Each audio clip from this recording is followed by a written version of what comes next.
Hi friends, మనలో చాలామంది గేదె పాలు తాగని వారు, పెరుగు తినని వారు, నెయ్యి తినని వారు, జున్ను తినని వారు ఎవరు ఉండరు. అయితే అవి తినడం వల్ల కలిగేటువంటి ప్రయోజనాలు ఏంటి అనేది దాదాపుగా చాలామందికి తెలియదు. రుచిగా ఉండడం మాత్రమే తెలుసు, కానీ ప్రయోజనాలు తెలుసుకోరు. అయితే ఆ ప్రయోజనాలు తెలుసుకోవడం వలన వాటిని ఎంత వాడాలి, ఎలా వాడాలి అనే దాని మీద మనకు ఒక అవగాహన అనేది కలుగుతుంది. సో ఇప్పుడు మీకు దానివల్ల కలిగే ప్రయోజనాలు ఏంటి అనేది నేను చెప్తాను. గేదె పాలు చిక్కగా రుచిగా ఉంటాయి. గేదె పాలను సేవించడం వలన బలము, శారీరక పుష్టి, వీరవృద్ధి కలుగును. పాలను తాగుట వలన నీరసించిన వారు కూడా ఉత్సాహం కలిగి శక్తి చేకూరుతుంది. గేదె పాలను క్రమం తప్పకుండా ప్రతిరోజు త్రాగిన యెడల శరీరముకు అమితమైనటువంటి బలమును చేకూరుతుంది. తల్లిపాలు చాలని చిన్న పిల్లలకు గేదె పాలు మంచి శ్రేష్టమైనవి. గేదె పాలు పైత్యమును, మూర్ఛను తగ్గిస్తుంది. ఇవి అజీర్ణమును, అగ్నిమాధ్యమును, బుద్ధిమాధ్యమును, శీతమైద్యమును కలగజేయును.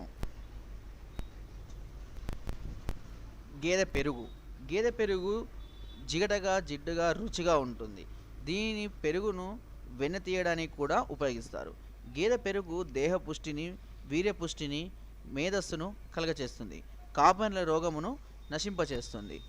దీనిలో కొద్దిగా పెరుగు తీసుకొని నీరు పోసుకొని చేసుకున్నచో దాన్ని చల్ల అంటారు.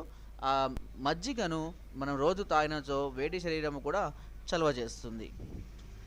గేదె నెయ్యి రుచిగా ఉంటుంది. అమితంగా వాడిన వెగటు కలిగిస్తుంది.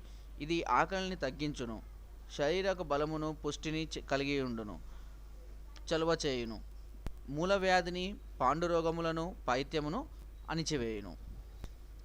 జున్ను.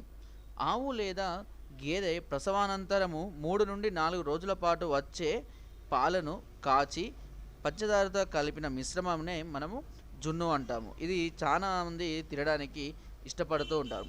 ఈ జున్ను చాలా మధురముగా ఉంటుంది. ఇది శారీరక పుష్టిని, వీరవృద్ధిని కలిగిస్తుంది. ఉష్ణమును అణిచివేస్తుంది.